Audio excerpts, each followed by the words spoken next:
कोई film forum की थोमीसिंग अमदी कोई मणिपुर की सुमांग लीला की थोमीसिंग अमदी कोई की फिल्म की अतो अतोप अमिकी मरु अमिकी कोई थोमीसिंग अकोई ngasi honorable chief minister unajersi akoi maruina hanbada akoi NRCC akoi hana NRCC hana tawudabani akoi mitop singsa hana khatoba matungda census tawudabani haibagi wakalon do akoi wakal taminaba manipuri ga samna charang na matam sida akoi artist singsu ala kala tawjari ba artist akoi mayam su manipur gi asukan charang na matam sida akoi su bas kayum bakharli saruk lapam tu I lebak sigi asing nagrik amoina akoi yapam tu I khalaga ko ngasi honorable chief minister gi banglo sida ko honorable unajab lakjabani akoi honorable chief minister ga wakal siam tan ingni singna phajana khanajar matungda honorable su akoi hara horona akoi na thangachari bo phomji yam thamoi sengna tabi bagaloina na yam sengna yajai aduga mathangda akoi artist sing gisu akoi uji manipur di irang yamna leibal lamnina akoi artist sing se irang tawko tamsida akoi gi tungi yai phanaba kari tawgadage haibagi matang du so akoi yam kupna wari sanaja laksabani mesisi Manipur se akoi me amtang punsan be di leiba kanglu kuthra manga se akoi khudimak se manipuri ni akoi khudimak se manipuri ni habi wakhalon ga loina na akoi kana karu khaido khajin to oi khoto to di lepa kan da akoi nuksi sanana kumai harau to dana tongan wan lila to dana isai saktana tongan ba akoi khudimak se manipur gi damak ta khallaga manipur ngam khai kanba haiba se ngasi dagi di akoi artist mayam sing na akoi na pangthok kadaba thabak sing da suksoi so dam ki mami ta halagani haiba wakhalon si akoi honorable CM da thamjara maruina states la iba jati kuri maga to niyo ki sila se sila no no sunga me ka pan sunga me aduna ya ngati ko artist sing sa ki ko states la iba community kuri maga ko amatne ko manipuri amatne ko jahari margi awareness da margi awareness ki lambi masajan da ko awareness ni ka ko ni na me amusi ko na ala ki ni na taraf se ya da ko se artist ni ko ni ani ngani ba wakal no sumai to ka sabani ka ni ko dan se ni ke wa wa ku suai na ni as pura maksudnya tinggi kami pernah maksudnya lagi community pernah maksudnya awal lekanda ingthaba tasena ai poise nungsi sana mo por pa ai mo por ado madu yawat kimama ko padargar koire ai se manipuri ni hai bali lam to koi kun maksud ai se manipuri ni hai se ani ai se manipuri ni hai ba se ini ai se manipuri ni hai ba wak se akoi culture faculty lei me apun maksud tawakanda film da tawakanda amari tawakanda akoi manipuri ama akoi kudi maksud tongan uhan mana taw akoi kudi maksud mai lagi esman adu hati bani man adu tawdibani kono maksud ko thoga hati bani sogi bani nungai anda ni mai ko disturb tawni hai ba wakun su bilal ora lok thoga da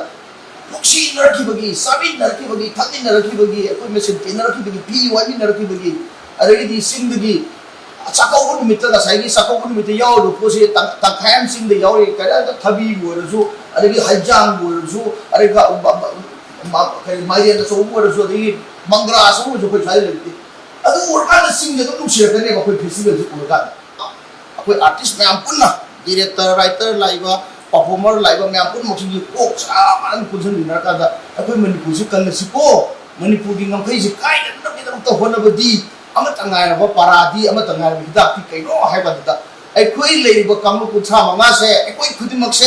ai koi gi tongan ba ai koi gi division tongan ba khai do ngai baram surei lete ai koi khudimak se manipuri ma gi basa na tani hai ba si ti ji da akoi na art to minar ka da su soi da ki akoi athu ma to da akoi ni si sa na ba du lakani adu hai no hai do ni ko na tu ni to di ko amati 이세요 나만도 예 먹고 미리 많이 계속 이런 게 원래서 참 공간 때 그래서 그래서 무신나 버기 아니 어머 버기 필름 하자 또 그래서 그랬다 소리는 많이 이해해 봐 네 이게 그거야 버스 오늘이 한 서비스 오늘이나 우리야 네 그리고 어머니나 그냥 Biru lu me am sino pun ma kami dah kata, kami buat nes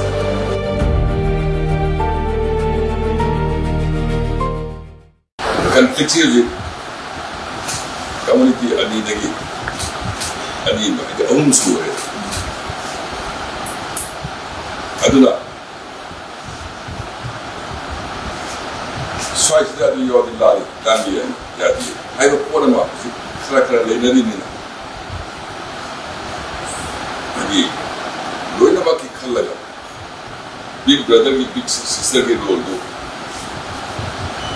aku ni lawa aku ni muslim aku community ama pelak hati dia harus hingga ta PWD ga BNJ swiper habak suba mi sama ga kuni thile ani madi kungining ko khamba ya sakre labi de siga sama ga kunji kungi plakon ning thosing na mi phatabala ani noi thumbi ga law kana sing labi la khong na kilometer tar musala asam la ko ki masa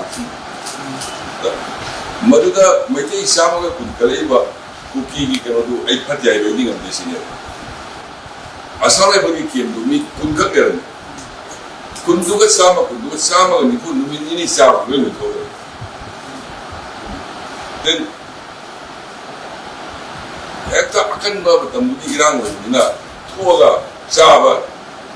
jaga tiru busung am dia sana mena bai tujo busung am awa ba ko mo de phone tamare sara ni ni mai ta awa ba me am laila hinglet ki podcast bel zamang sila zamang si di ji peda i pesa ka pasu ya de tan ni sa mo ko chain le ni na mating pa yo ai ko na maka na mo de hinglekan mating pa ai ba de numi tara ni musu zamang se me am thai to ina ai de adugi jiki maite sama kun nutral tribal kukido adu de pati aga na asum bala mi yo sa ko gadi balo e ko na kala mo ga kala hai la ma sa yo do yam ti di se ne ma na ka